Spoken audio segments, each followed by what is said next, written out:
This is a terrible tale about an incident my friend and I encountered in North Tacoma.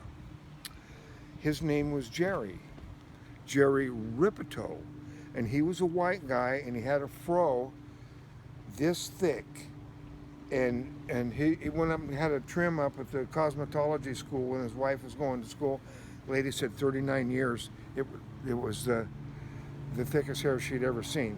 So we're running a foosball tournament at the Seaview Tavern in the old town, old industrial war, left over from World War II industrial neighborhood. It was a bad neighborhood. There was a biker clubhouse on the corner, and they were arresting somebody Friday afternoon when we got there.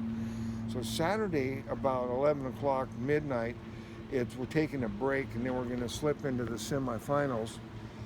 And so he goes, I got this tape by this local artist named Madman Fisher, and he's got really sick songs. So we're out there listening to this tape, and this Buick Riviera with big high bucket seats and one of those floating speedometers. So we're sitting there like this, passing the joint back and forth. And we're in there 2 minutes, not even. Bam, bam, knock, knock, knock, knock. I look, and it's a fucking cop. And I got the joint in my hand. So I rolled the window down. I said, good evening, officer. He goes, hi, guys, what are you doing? I said, well, we're over here running a foosball tournament. We're the officials, and we came out here break time for 10 minutes to smoke this joint. And he said, well, we have a problem. And I said, yeah, I kind of figured. And he goes, well, we got a guy here on the sidewalk that's been shot 3 times. We got the shooter back here disarmed and an empty gun. And we noticed that there's 3 bullet holes in the back window of this car. So we need to hunt those bullets down. So we bail out of there, and they find one right off the bat, right above the tape deck.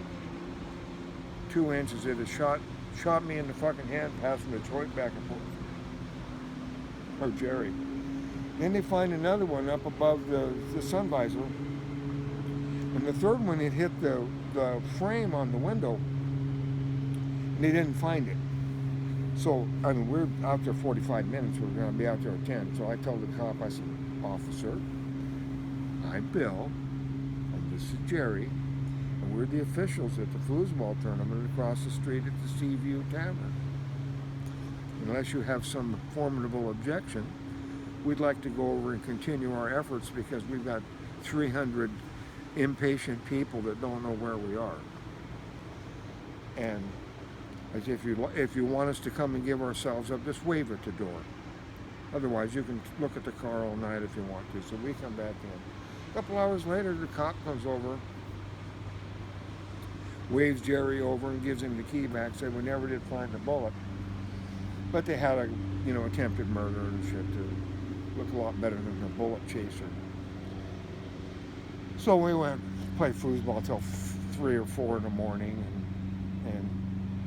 and so we coming in the morning. He says, "Hey, Fish, here."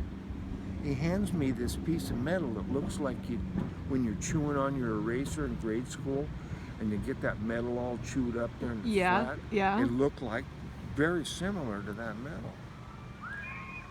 And I said, "What's that?" He goes, "You're not going to believe this, but I combed this out of my hair last night."